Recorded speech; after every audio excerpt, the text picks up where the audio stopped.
Muqaddimah Surah At-Tin. Surah ini diturunkan di Mekah, mengandungi 8 ayat. Dinamakan Surah At-Tin, yakni buah tin. Kerana pada awal surah ini Allah Ta'ala bersumpah dengan buah tin dan zaitun.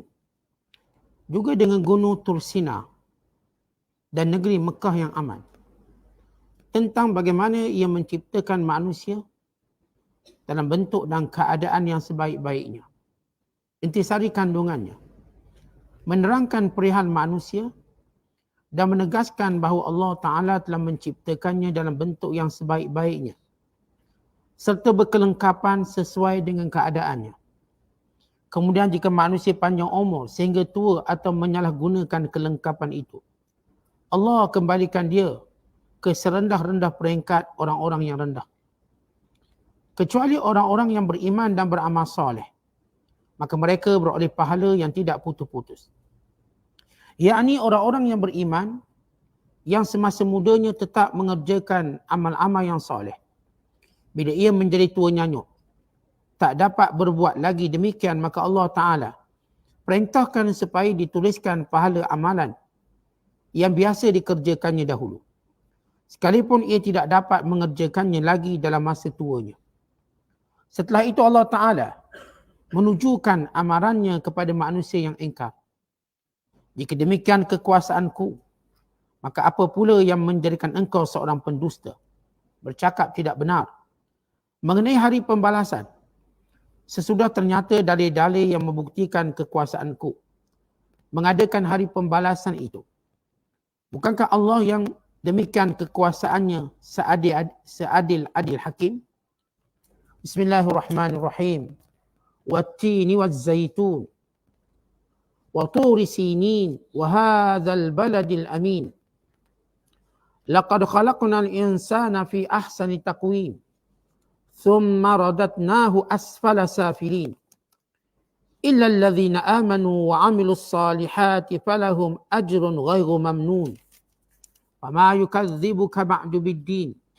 Alaihissallahu biahkamil hakimin. Dengan nama Allah yang Maha Pemurah lagi Maha Mengasihani. Demi buah tin dan zaitun dan gunung Tursina serta negeri Mekah yang aman ini, sesungguhnya kami telah menciptakan manusia dalam bentuk yang sebaik-baiknya dan berkelengkapan sesuai dengan keadaannya. Kemudian jika ia panjang umur sehingga tua atau menyalahgunakan kelengkapan itu, kami kembalikan dia ke serendah-rendah peringkat orang-orang yang rendah. Kecuali orang-orang yang beriman dan beramal soleh, maka mereka beroleh pahala yang tidak putus-putus. Jika demikian kekuasaanku, maka apa pula yang menjadikan engkau seorang pendusta, berkata tidak benar mengenai hari pembalasan, sesudah ternyata dalil-dalil yang membuktikan kekuasaanku mengadakan hari pembalasan itu. Bukankah Allah yang demikian kekuasaannya seadil-adil hakim? Kita berada dalam penafsiran surah At-Tin, surah yang ke-95 dalam juzuk yang ke-30, mengandungi 8 ayat. Surah ini dalam kategori Makkiyah yang diturunkan di Mekah sebelum hijrah Nabi Muhammad sallallahu alaihi wasallam ke kota Madinah. Dinamakan dengan nama surah At-Tin kerana Allah Ta'ala bersumpah pada permulaan surah ini dengan At-Tin dan Zaitun, kerana kebaikan dan keberkatan yang ada pada kedua-duanya dan manfaat kepada manusia. Kalau sebelum ini dalam surah Asy-Syarhu atau Al-Insyirah, juga 8 ayat, Allah Ta'ala menyebut tentang manusia yang paling sempurna, iaitu Nabi Muhammad sallallahu alaihi wasallam. Manakala dalam surah ini pula disebut jenis manusia, yakni watak serta amalan manusia, yang menjadikan ianya sempurna, yang menjadikan layak masuk syurga. Kalau surah Al-Insyirah, Allah memuji Nabi Muhammad SAW dan menyebut nikmat-nikmat yang Allah berikan pada baginda SAW. Sekaligus surah tersebut menyebut tentang sesempurna manusia, kejadian dan juga akhlaknya, iaitu baginda sallallahu alaihi wasallam. Tetapi dalam surah ini disebut jenis manusia dari sudut amalan mereka. Yang taat, maka sempurna balasannya dengan syurga. Yang derhaka, maka berada pada serendah-rendah keadaannya dan dicampakkan dalam neraka. Kandungan surah ini, di dalam surah Makkiyah ini terkandung 3 perkara utama yang berkait dengan manusia. Yang pertama, iaitu memuliakan manusia, di mana Allah Ta'ala menjelaskan dan menerangkan bagaimana Allah menciptakan manusia sebaik-baik makhluknya. Dari sudut kejadiannya, bukan dari sudut fungsinya, bukan dari sudut kelebihan dan keutamaannya, bukan dari sudut manfaat dan kebaikannya. Maka ini watak manusia. Allah jadikan manusia ini sebaik-baik makhluk berbanding binatang, berbanding alam-alam yang lain. Sama ada rupa bentuknya, sama ada susunan fizikalnya, tinggi rendahnya, fungsi. Bahkan dikatakan bahawa semua kelebihan yang ada pada makhluk-makhluk yang lain ada pada manusia. Semua, hatta makhluk yang bernama malaikat. Kelebihan yang ada pada malaikat ada pada manusia. Hatta binatang-binatang, kelebihan yang ada pada binatang ada pada manusia. Seumpama binatang yang kuat, maka Allah beri kekuatan kepada manusia lebih lagi. Seumpama binatang yang boleh terbang, Allah beri pada manusia keupaya untuk terbang lebih tinggi lagi. Seumpama binatang yang boleh menyelam, Allah beri keupayaan pada manusia untuk menyelam lebih hebat daripada binatang-binatang tadi. Berarti semua kelebihan makhluk Allah ada pada yang bernama manusia. Ini kemuliaan yang Allah ciptakan pada manusia. Dan semua makhluk itu dikuasai oleh manusia. Baik binatang paling besar di hutan, binatang paling besar di lautan, hatta semua makhluk-makhluk yang lain di bawah penguasaan manusia. Maka ini kelebihan kepada manusia. Yang kedua, Allah menjelaskan tentang bagaimana jatuhnya martabat manusia sehinggalah jatuh mereka ke peringkat dalam neraka jahanam. Disebabkan kekufuran mereka kepada Allah dan pada Rasulnya, disebabkan maksiat yang mereka lakukan, keingkaran pada hari kebangkitan. Sedangkan dalil-dalil keterangan-keterangan tentang kekuasaan Allah yang jelas di hadapan mereka diingkari oleh mereka. Kemudian yang ketiga, Allah Ta'ala menjelaskan dalam surah ini tentang asas keadilan Allah yang mutlak kepada semua manusia. Sama ada kepada orang yang beriman, keadilan Allah Ta'ala pada orang beriman. Ataupun orang kafir, keadilan Allah Ta'ala kepada orang kafir. Sebab itu Allah menyatakan, Alaihissallahu biahkamil hakimi. Bukankah Allah seadil-adil hakim? Dia memutuskannya. Baik, ini 3 perkara yang berkait dengan manusia yang disebut dalam surah At-Tin ini. Kait dengan sebaik-baik makhluk Allah namanya manusia. Kemudian menyebut tentang jatuhnya darjat manusia. Dan kemudian menyebut tentang keadilan mutlak Allah Ta'ala pada manusia. Kelebihan surah ini diriwayatkan oleh para ulama hadis dalam kitab-kitab mereka dan Malik dalam kitab Muwatta daripada Bara' bin Azib. Adalah Nabi SAW membaca surah ini ketika mana Rasulullah melakukan solat sunat pada salah satu daripada rakaatnya. Maka Rasulullah membaca surah ini waktu musafir baginda pada salah satu daripada dua rakaatnya, yakni solat qasar. Itu dibaca wattin wazzaitun. Fama sami'tu ahadan, kata Bara' bin Azib, aku tidak pernah mendengar suara yang paling lunak, paling sedap yang selain daripada baginda sallallahu alaihi wasallam. Rasulullah SAW ini suaranya paling sedap sekali. Kata para sahabat, ketika mana kami bermusafir, maka Nabi solat qasar dan salah satu rakaatnya Nabi baca surah At-Tin. Dan kami tidak pernah mendengar suara sesedap itu. Iaitu suara baginda sallallahu alaihi wasallam. Ini kelebihan surah ini. Allah Ta'ala berfirman, Wattini wazzaitun. Demi buah tin dan demi buah zaitun. Berkait dengan penafsiran ini, para ulama menyatakan ada 2 penafsiran yang masyhur. Yang pertama, penafsiran tentang tin dan zaitun yang merupakan buah-buahan yang dimanfaatkan oleh manusia. Sama ada secara makanan ataupun secara perubatan. Kedua-dua buah ini mempunyai kelebihan dan kemuliaan yang tersendiri. Misalnya Allah Ta'ala memulakan dengan firman-Nya wattin, dan demi buah tin. Aku bersumpah dengan buah tin. Maka sepakat para ulama, tin ini fungsinya 3. Yang pertama, ghiza, bersifat makanan. Yang kedua, fakihah, bersifat buah-buahan. Ini bukan sekadar makanan seperti kita makan nasi dan sebagainya, bersifat makanan, mengenyangkan. Dan fakihah, buah yang orang makan secara seronok. Kita kalau sebut makan buah ni, kita bukan makan kenyang. Tak ada orang cerita, saya makan buah sampai kenyang. Buah ni kita nak seronok, kita pun makan buah. Yang pertama sifat buah tin ini ialah ghiza. Ia makanan mengenyangkan. Yang kedua, ia bersifat fakihah, makanan yang menyenangkan. Dan yang ketiga bersifat dawa, obat.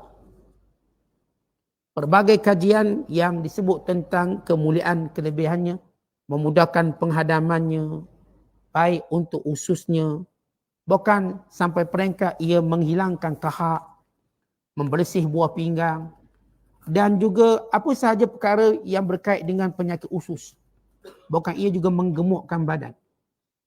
Menggemukkan badan, meluaskan saluran jantung. Dari saluran darah ke arah jantung. Maksudnya dia jadi sihatlah, bagus. Menjadikan selera. Kemudian bila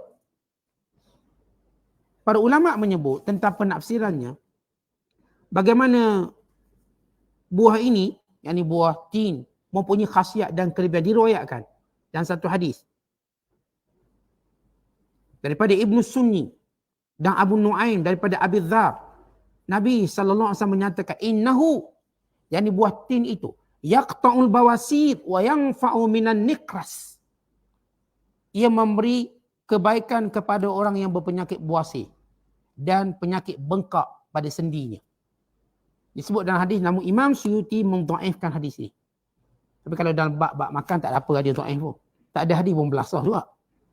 Tapi disebut dalam hadis tentang bagaimana buah ini boleh menyebabkan obat kepada buasir dan juga penyakit bengkak pada sendi-sendi, khususnya pada kaki. Ini kelebihan. Demikian juga bila Allah menyebut perkataan zaitun. Zaitun sifatnya ialah pertama buah, fakihah. Yang kedua idam. Idam, yang ni dia menjadi lauk. Dijadikan sebagai lauk. Kita sebut buat salatah. Kita buat sebagai ulam. Jadi lauk. Wadawa, dan dia berfungsi sebagai obat. Ini buah zaitun yang minyaknya mempunyai kebaikan sebagaimana Allah sebut dalam Quran. Yuqadu min syajaratin mubarakatin zaitunatin la syarqiyatin wala gharbiyah. Allah menamakan minyak zaitun sebagai minyak yang keluar dari pokok yang penuh keberkatan. Disebut dalam hadis, Nabi menyatakan, kulu zait wadahinu bihi fa innahu min syajaratin mubarakah. Makanlah minyak zaitun. Maksud makan, minum minyak zaitun. Minyak zaitun kita minum dia. Dan berminyaklah dengannya. Rambut kita, badan kita, kulit kita. Idahinu bihi. Berminyaklah dengannya. Rambut pun bagus. Kulit pun bagus. Perut kita pun bagus semua. Kemudian kata baginda SAW, فَإِنَّهُ مِنْ شَجَرَةٍ مُبَارَكَةٍ. Kerana ia daripada pohon yang berkat. Baik, ini penafsiran yang pertama. Yang kedua, maksud watini wa zaitun ialah menyebut kinayah simbolik kepada negeri yang mulia, yang biasa keluarnya buah tin dan buah zaitun. Apa dia? Baitul Maqdis. Baitul Maqdis. Kerana kemuliaan tanahnya, maka diitlakkan bila sebut je buah tin, buah zaitun, sebut tempat tu. Macam kita sebut kepuk leko lah. Tuan-tuan sebut kepuk leko, tuan-tuan tinggal siapa? Tinggal negeri mana? Saya tinggal London, Ustaz. Bohong. Saya tinggal Terengganu lah tu. Kita sebut je nasi dagang. Tuan-tuan tinggal mana? Sebut nasi dagang. Kita sebut Terengganu lah. Atas tu macam tu orang ingat. Kita sebut je Burasak. Kita ingat siapa Burasak? Kita pun nampak Bugis ni. Jadi bila kita itlak makanan, kita nampak negeri. Tuan-tuan sebut je laksa Johor. Johor dah, takkanlah laksa Johor Penang pula. Sebut suatu makanan, dia akan itlak pada tempat. Sebut pada buah, diitlak pada tempat. Umpama setengah-setengah buah, dia terkenal di negeri tertentu je. Kalau kita sebut durian musangking, tuan-tuan fikir apa? Fikir free tak? Kita fikir Rauk lah, tempat keluar musangking. Tu bila kita ceramah kat Rauk, dia kena siap musangking. Sebab masjid dia memang tempat dia, kiri kanan dia ada pokok durian. Dia punya ekspor dia sampai 500 juta setahun durian ni. Kata Tok Imam tu, Ustaz, kita kalau ada 2 batang kaya dah, Ustaz. 2 batang je kaya dah. Ada 2 batang musangking kaya dah. Maknanya kalau kita sebut buah, kita pun nampak tempat. Sebagaimana makanan nampak tempat. Maka dalam ayat ini kata para ulama, watin wazaitun itlaq pada Baitul Maqdis. Kan itu bila Israel, negara haram Israel, mereka nak ambil Baitul Maqdis.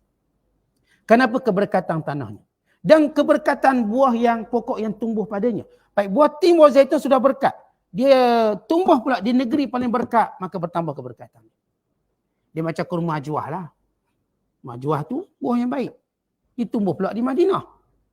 Kalau kurma ajwah kita tanam kat Masai Pasir Gudang, okey tak? Okey. Tapi nilai dia tu rendah. Nilai dia rendah. Dia tak sama keberkatan Madinah. Hatta kalau ajwah tu ditanam di Iran, even ditanam di China, maka orang sebut ini ajwah China, kita pun tak nak beli. Kita nak ajwah Madinah. Itu itlaq buah pada tempat. Maka watini wazaitun, kata ulama kinayah, iaitu simbolik pada tempat namanya Baitul Maqdis, keberkatannya. Kerana kesemua tempat yang Allah sebut inilah tempat turunnya wahyu. Dan tempat berkumpulnya para Nabi dan Rasul. Maka Allah bersumpah di tempat itu. Yang setiap kali ada Nabi dan Rasul ada keberkatan di situ. Kerana para Nabi tidak diutuskan melainkan tempat itu kalau mereka beriman penuh dengan keberkatan. Penuh dengan kemuliaan. Maka bila Allah menyebut watin wazaitun, ada 2 penafsiran. Pertama, buah yang masyhur. Kerana kelebihan kebaikan yang pelbagai. Yang kedua, kinayah simbolik pada tempat di mana tumbuhnya buah ini. Ini yang pertama. Kemudian Allah menyebut waturi sinin. Dan demi gunung Tursina. Tursina atau Saina. Di kawasan yang bernama Sinai. Atau disebut sebagai Saina. Sinai yang maklum daripada kota Kahirah lebih kurang 400 km. Yang menjadi rebutan 3 agama. Kristian, Yahudi dan Islam. Dan kalau kita pergi Sinai, 3 tempat tu ada. Ada makbad Yahudi, ada gereja Kristian dan ada masjid. Menjadi rebutan. Sebab itu bila negara haram Israel menceroboh Mesir, mereka nak ambil ini, Sinai. Mereka tak nak ambil Kahirah. Kahirah tak ada faedah bagi mereka. Kerana mereka melihat dari sudut sejarah yang panjang, untuk membuktikan mereka makhluk ataupun mereka lah yang menguasai ataupun asas kepada manusia dan tamadun seluruhnya. Sebab itu mereka nak ambil semua tempat-tempat lama. Sebagai bukti kepada resisten mereka, kewujudan mereka. Dan nisbah mereka. Dianggap mereka lah bangsa tertua. Yang bangsa yang paling layak untuk takbir dunia. Kata mereka nak ambil tempat-tempat ini. Di samping mereka tahu tempat ini keberkatan wahyu diturunkan. Kerana Turu Saina, di mana Allah Ta'ala melantik Nabi Musa menjadi Rasul dan menurunkan wahyu dan menurunkan kitab Taurat pada Musa AS. Maka Allah bersumpah dengan gunung Tur Saina. Kerana Nabi Musa mendapat wahyu di gunung Tur Sinai. Di gunung ataupun di Sinai, di kawasan pergunungan. Dipanggil Jabal atau pergunungan Sinai. Yang sebelahnya dia ada pergunungan yang dimulakan oleh orang Kristian dipanggil Saint Catherine. Saint Catherine itu nama kepada paderi. Panggil Saint Catherine. Sebelahnya ialah Sinai yang menjadi kemuliaan kepada para nabi, keberkatannya. Dan kita tahu sejarah Sinai dikaitan dengan peristiwa akhir zaman. Kemudian Allah menyebut wahadzal baladil amin, dan demi negeri Mekah. Allah bersumpah dengan perkataan Mekah dengan balad negeri al-amin, yang aman. Kerana sifatnya yang Allah muliakan kerana adanya Kaabah. Kerana tidak ada orang yang datang ke Mekah melainkan kerana niat nak jadi baik. Sebab itu dia negeri aman. Tak ada tempat negeri atau dunia ni orang pergi untuk jadi baik. Selain daripada bumi Mekah dan Madinah. Tuan-tuan nak pergi nak jadi baik. Kalau tuan-tuan kata, okay, Ustaz, saya nak pergi Aceh, buat apa? Nak jadi baik. Tak ada. Itu orang nak minum kopi Aceh. Dia bukan nak jadi baik. Saya nak pergi mana ni? Pergi Pakistan. Sebab apa nak pergi Pakistan? Sebab nak jadi soleh, Ustaz. Tak ada. Itu orang nak minum chai je. Minum teh tarik dia. Sebutlah mana-mana negara, kalau tuan-tuan sebut, tak ada tuan-tuan cerita nak jadi baik. Tapi kalau sebut Mekah, saya nak pergi Mekah. Apa maksud tuan-tuan nak pergi Mekah? Tuan-tuan nak jadi baik. Tuan-tuan nak amal ibadat. Tuan-tuan nak jadi soleh. Tuan-tuan nak dekat dengan Allah. Tak ada orang nak pergi Mekah sebab nak jauh daripada Allah. Tak ada. Nak dekat. Dan kita pun hantarlah orang ke Mekah ni. Kita minta doa dia. Kita minta doa dia. Supaya dia jangan lupa kita dalam doanya. Sebagaimana Rasulullah ajar ataupun Rasul tunjuk. Sunnahnya kepada Umar Al-Khattab. Waktu Umar Al-Khattab datang meminta izin Nabi SAW untuk pergi ke Mekah. Lalu Rasulullah menyatakan, La ukhayya la tansani min du'aika. Wahai saudaraku yang tercinta, jangan lupa aku dalam doamu. Jangan lupa doakan. Dan kata Umar Khattab, ini kalimah paling menggembirakan. Sebab Rasulullah tu doanya mustajab. Nabi tak perlu orang lain doa pada baginda SAW. Tak perlu. Tapi Nabi mengajar tawaduk. Dan Nabi nak beritahu mulianya orang ke Mekah. Sehingga Allah jadikan doanya mustajab. Kerana beberapa sebab. Pertama, kerana musafirnya. Kan doa musafir itu mustajab. Yang kedua, kerana Mekahnya. Dengan segala tempat-tempat yang mustajab. Yang ketiga, kerana niatnya. Niat dia macam saya katakan tadi, pergi Mekah niat nak jadi baik. Tak ada orang pergi Mekah niat dia selain pada tu. Secara umum. Maka Allah bersumpah dengan negeri yang aman. Kenapa aman? Sebab semua pergi nak jadi baik. Kerana semua duduk situ ingin bertoleransi dan ingin tunjuk akhlak. Ingin hajinya, umrahnya diterima. Ingin ibadatnya diterima. Maka mereka mengelakkan daripada perkara-perkara yang akan menghilangkan kemabruran ataupun penerimaan Allah Ta'ala atas ibadat mereka. Ketiga-tiga tempat ini kata ulama tafsir Allah bersumpah. Al-mawadi'us thalathah kerana tempat li'annaha mahabitu wahyillahi ala ulil azmi minar rusul. Kerana ialah tempat turunnya wahyu kepada nabi-nabi ulul azmi. Rasul-rasul ulul azmi. Iaitu Nabi Musa, Nabi Isa, Nabi Muhammad. Alaihissalatu wassalam. Ketiga-tiga rasul ini ulul azmi. Maka bukan sekadar tempat tu. Mulia diturunkan wahyu. Pada rasul yang paling mulia, pada tingkat tertinggi namanya ulul azmi. Maka ini, kerana itu Allah Ta'ala bersumpah dengan ketiga-tiga tempat ini. Kemudian Allah Ta'ala menyebut. Menjadi kebiasaan bila Allah bersumpah, dia panggil jawabul qasam. Jawapan pada sumpah. Kenapa bersumpah? Kalau kita sebut, Wallahi demi Allah. Ayat demi Allah sebab apa? Saya akan puasa esok hari. Wallahi saya akan buat sekian-sekian. Kita tidak boleh bersumpah melainkan dengan nama Allah. Allah akan bersumpah dengan makhluknya. Untuk menunjukkan kemuliaan makhluk yang Allah ciptakan. Dan kekuasaan Allah Ta'ala. Bila Allah bersumpah, ada benda yang Allah nak beritahu.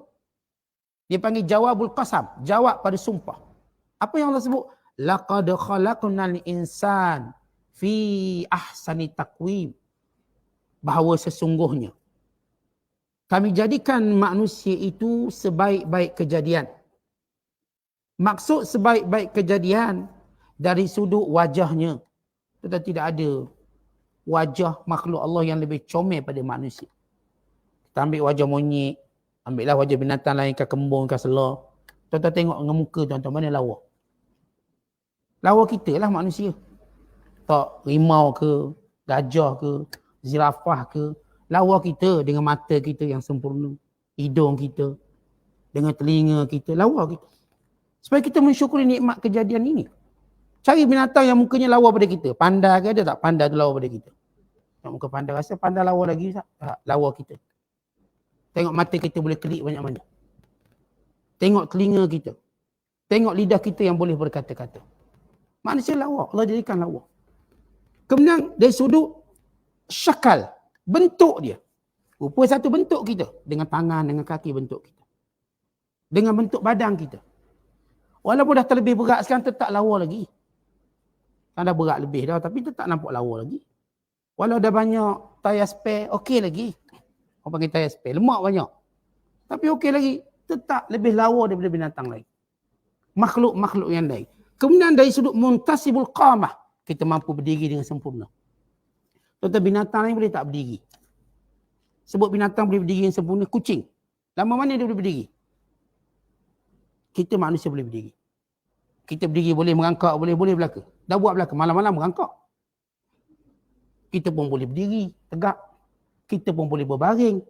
Semua watak tu hanya manusia boleh buat. Dengan sempurna. Kita kan kalau tengok kucing boleh berdiri, rasa dah mahal dah kucing ni. Sebab boleh berdiri.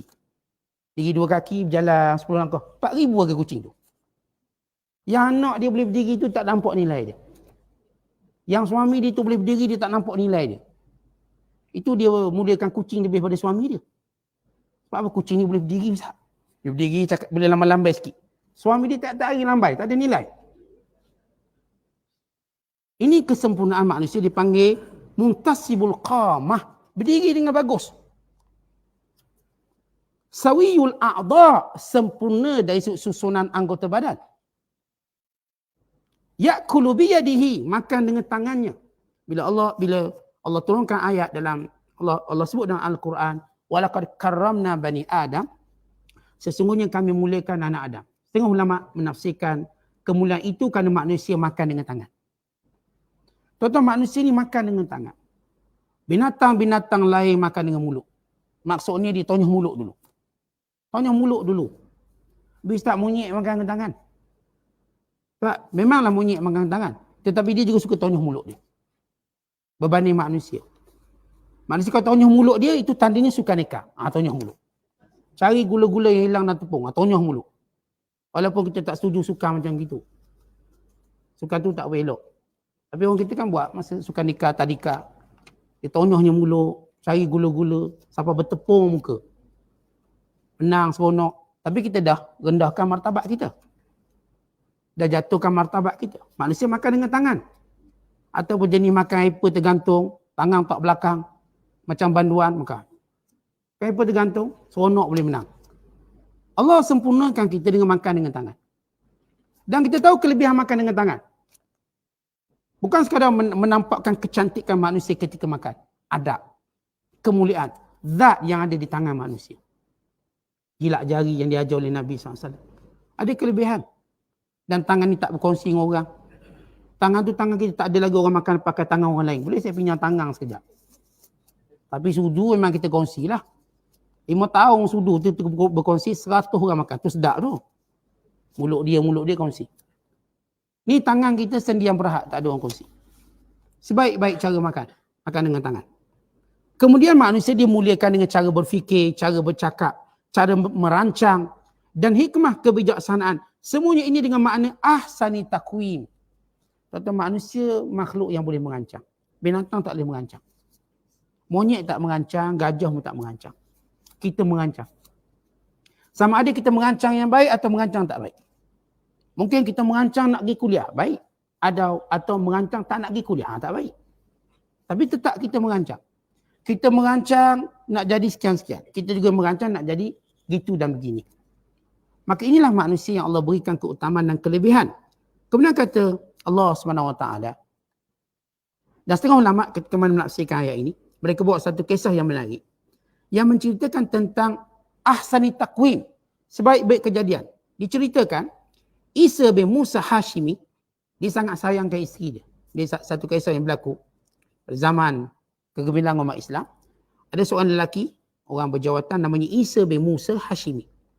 Dia sangat sayang isterinya. Tapi dia bergurau dengan isteri dia satu gurawang yang bahaya.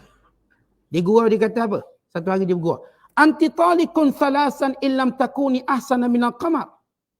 Kamu, aku ceraikan talak 3 kalau kamu tidak lebih lawa daripada bulan purnama. Dia kata pada isterinya, kalau sekiranya kamu tak lebih lawa pada bulan purnama, jatuh talak 3.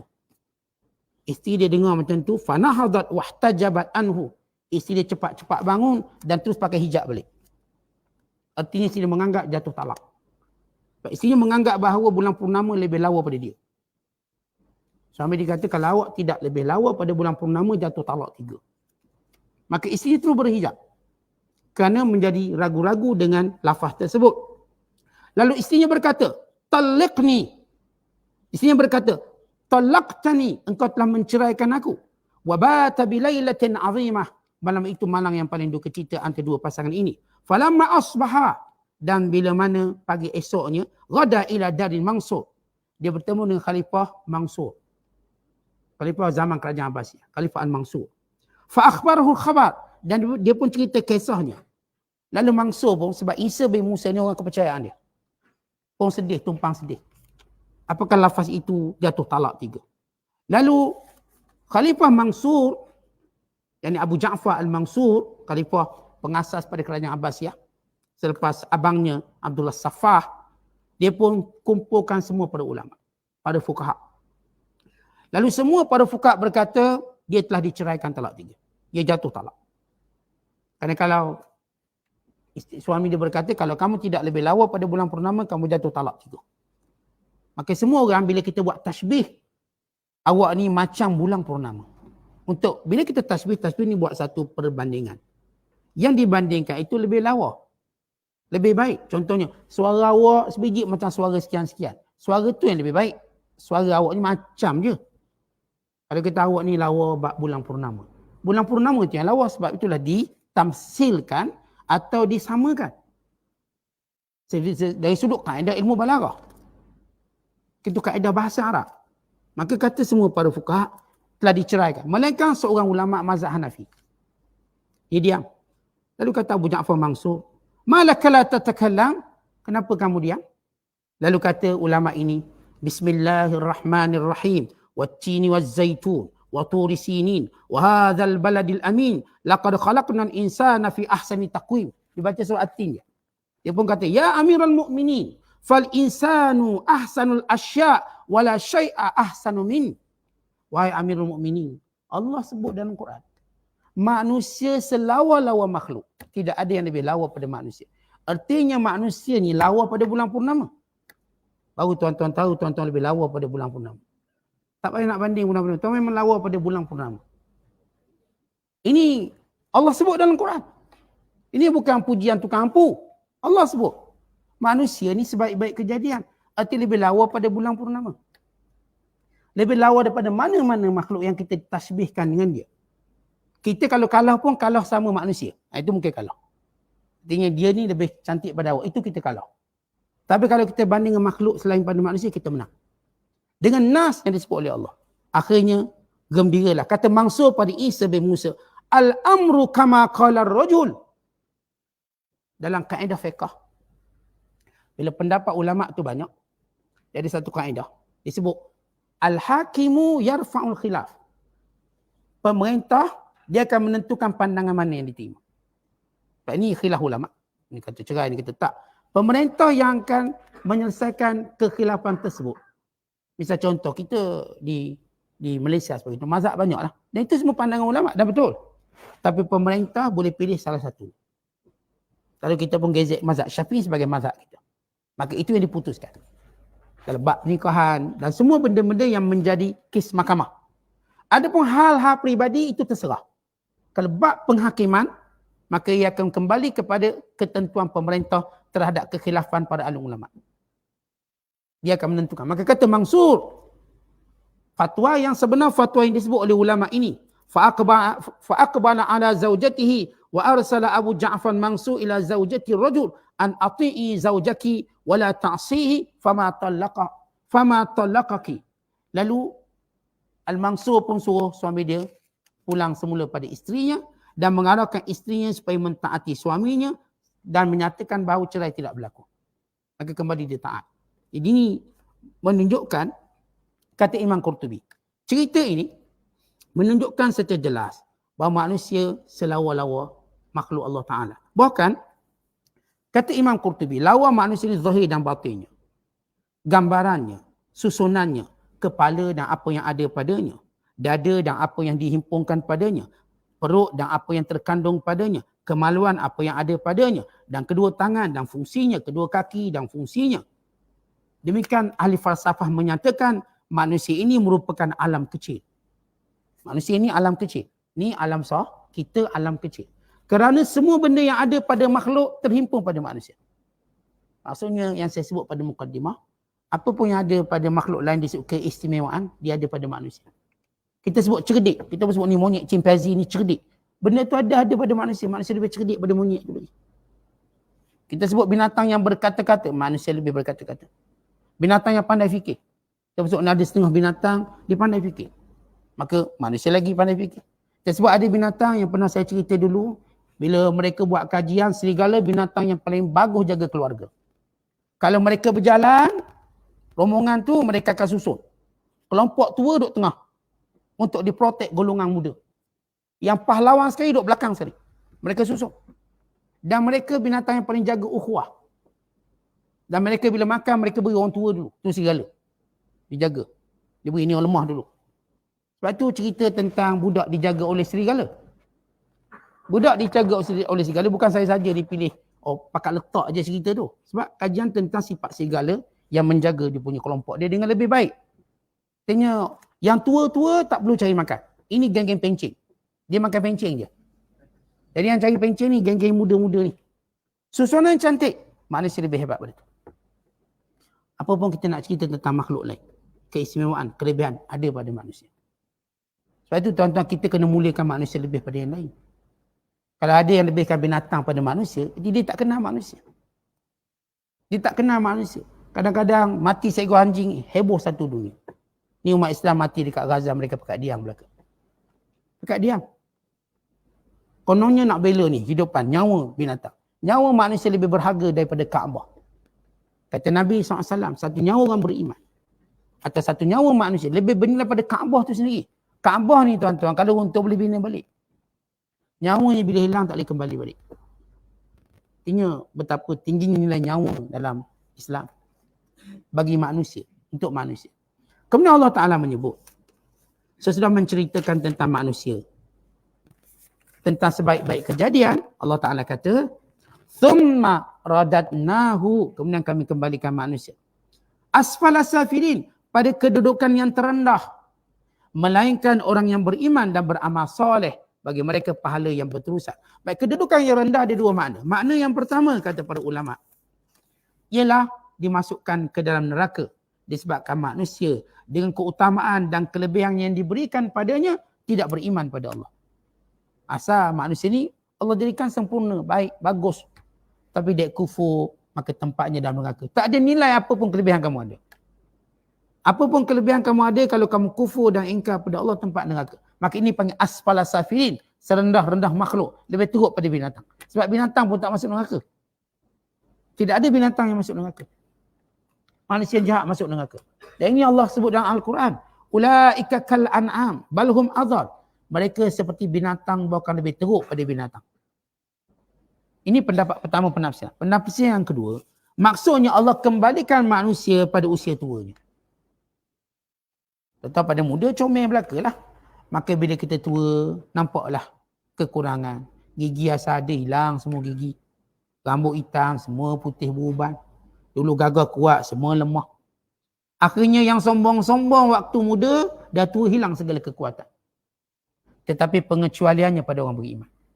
Orang beriman walau dia tua, pahalanya tetap berjalan apa yang dilakukan waktu muda. Jadi kalau orang tu waktu muda ke masjid, ke surau, dengan kuliah, semua buat, tiba-tiba datang tua sehingga dia lemah. Lemah, dia dah tak boleh nak ke masjid, surau. Dia pun dah tak mampu nak ke kuliah dan sebagainya. Tak mampu dah nak puasa sunat, nak baca Quran lama, nak iktikaf lama, nak pergi masjid awal. Allah tetap tulis pahalanya. Ini berdasarkan pada hadis Nabi SAW. Kata Nabi SAW, "Idza maridal abdu aw safara, kataballahu ta'ala lahu minal ajri mithla ma kana ya'malu sahihan muqiman." Wa fi riwayatin anhu thumma qara'a sallallahu alaihi wasallam, "Falahum ajrun ghairu mamnun." Sesungguhnya orang beriman bila dia sakit atau dia bermusafir, Allah tetap tulis pahala sebagaimana dia sihat dan sebagaimana dia tetap di suatu tempat. Dan riwayat yang lain Nabi baca ayat ini, "Falahum ajrun ghairu mamnun." Bagi mereka pahala yang berterusan. Manakala orang kafir pula, orang kafir masa muda dengan jahat, dengan sekian, berdisko, semualah benda-benda maksiat. Kemudian dia tua dah tak boleh buat. Tetap ditulis dosa dia buat. Atas kejahatan dia. Ditulislah. Sebab itu macam diceritakan tentang hukum orang gila. Orang gila bagaimana kedudukan dia. Baik, gila ni ada dua jenis. Satu orang gila sebelum balik lagi dia gila. Maka dia ampunkan Allah. Ada orang gila, dia asalnya okey. Kalau judi dia pun gila. Kalau judi dia pun gila. Lepas dia tumbuk dengan orang, gaduh dia pun gila. Kena ketuk atas kepala, gila. Maka dia lihat, kalau sebelum gila dia orang baik, bila dia kena penyakit gila, Allah tulis pahala baik dia. Sampailah dia mati. Kalau sebelum gila memang dia jahat dah, maka ditulis kejahatannya. Sebab dia kalau tak gila dia akan buat benda ni. Ditulis kejahatannya. Maka itulah kerugian dia. Disebut dalam hadis. "Idza btalaitu 'abdan min ibadi mu'minan fahamadani ala mabtalaituhu fa innahu yaqumu min madji'ihi ka yawmin waladathu ummuh min al-khataya wa yaqulu rabbu azza wa jalla inni ana qayyadtu 'abdi hadha wabtalaituhu fa ajru lahu ma kuntum tujruna lahu qabla dhalika. Maksudnya, bila aku uji hamba-Ku, kalangan yang beriman, lalu dia menguji atas ujian yang aku timpakan padanya, maka dia akan bangun daripada ujiannya dalam keadaan diampunkan dosanya, dibersihkan dari dosa seperti hari dilahirkan oleh ibunya. Dan Allah berfirman kepada malaikat, sesungguhnya aku yang menjadikan dia sakit. Maka terus tulis pahalanya sampai bila-bila. Terus tulis pahala dia. Ini kalau kita ni orang baik, bagus. Tiba-tiba tak boleh. Tak boleh kita. Kerana sebab tua, sakit, musafir dan sebagainya. Allah tetap tulis pahala itu berlangsung sampai bila-bila. Maka kerana itulah Allah Ta'ala sebut dalam ayat ini, illal ladzina amanu wa amilus solihat. Mereka orang beriman. Walaupun dia sampai umur tua, tetap pahala jalan. Falahum ajrun ghairu mamnun. Bagi mereka pahala yang berterusan. Kemudian Allah Ta'ala menyebut selepas itu, fama yukadzibuka ba'du biddin. Apakah sebab mereka mendustakan hari kebangkitan semula, hari kiamat. Sedangkan dalil-dalil, keterangan-keterangan yang jelas. Apakah mereka sesudah Allah muliakan mereka dengan nikmat, dengan akal fikiran, dengan cara berfikir, dengan cara melihat kebesaran Allah, mendengar, lalu mereka menafikannya tanpa sebab. Artinya mereka menafikan dalam keadaan sifat keras kepala dan ingkar mereka. Bukan mereka menafikan kerana tak cukup dalil. Dalil cukup. Jelas. Mereka pun nampak. Mereka pun faham. Tapi dia ego dan kejahatan mereka, mereka nafikan. Kata Allah, fama. Kenapa? Yukadzibuka ba'du biddin. Yang didustakan sangat hari kiamat itu kenapa? Kemudian Allah Ta'ala sebab menyebut tentang kiamat dan pendustaan orang kafir, maka kata Allah, alaihissallah bi ahkamil hakimin. Nanti akhirat kelak, Allah Ta'ala akan menghukum seluruh hamba-hambanya. Dan bukankah Allah itu sebaik-baik hakim, seadil-adil hakim. Tuan-tuan, walaupun Allah Ta'ala beri amaran dengan kiamat, dengan kedahsyatannya, dengan balasannya, namun Allah Ta'ala sebut asas yang penting. Allah tu adil. Allah tu adil. Artinya Allah Ta'ala nak ajar satu mabda', satu prinsip. Macam mana pun kita tak suka, macam mana pun kita tak cenderung pada orang tu, mabda', asas keadilan kena ada. Ini yang Allah nak ajar pada hamba-hambanya. Ya, orang kafir dilaknat oleh Allah, tapi Allah tetap menghukumnya pada asas keadilan. Bukan pada asas kezaliman, bukan. Dia hukum mereka dengan asas keadilan. Itu dihisap mereka, ditanya pada mereka apa jawapan mereka. Sehingga mereka mengakui dosa mereka dan mengakui kelayakan mereka untuk dihukum oleh Allah Ta'ala. Diriwayatkan oleh Imam Tirmidzi daripada Abu Hurairah. Kata Nabi SAW, فَإِذَا قَرَأَ أَحَدُكُمْ وَالتِّينِ وَالزَّيْتُونِ فَأَتَى عَلَى آخِرِهَا أَلَيْسَ اللَّهُ بِأَحْكَمِ الْحَاكِمِينَ فَلْيَقُلْ بَلَى وَأَنَا عَلَى ذَلِكَ مِنَ الشَّاهِدِينَ. Siapa yang membaca surah ini, kata Rasulullah, membaca surah ini, sampailah saya alaihissallahu bi ahkamil hakimin, maka hendaklah dia berkata bala wa ana ala dzalika minasyahidin, bahkan aku menjadi saksi atas keadilan Allah Taala. Maka ini disunatkan. Wa imma dalam sembahyang atau di luar sembahyang. Kalau tak baca, dia tak batas sembahyang. Dia macam surah Al-Mulk pun sama. Dan beberapa surah dia ada jawapan kita selepas mana kita baca satu-satu surah. Jadi sunatkan kita bila sebut bala, bila sebut alaihissallahu bi ahkamil hakimin, bukankah Allah seadil-adil yang menghukum antara hamba-hambanya, katakan bala, ya, memang benar. Wa ana minasyahidin, dan aku menyaksikan, wa ana ala dzalika minasyahidin, aku menyaksikan atas perkara tersebut. Ini penafsiran surah Wat-Tin, wallahu a'lam bissawab. Assalamualaikum warahmatullahi wabarakatuh.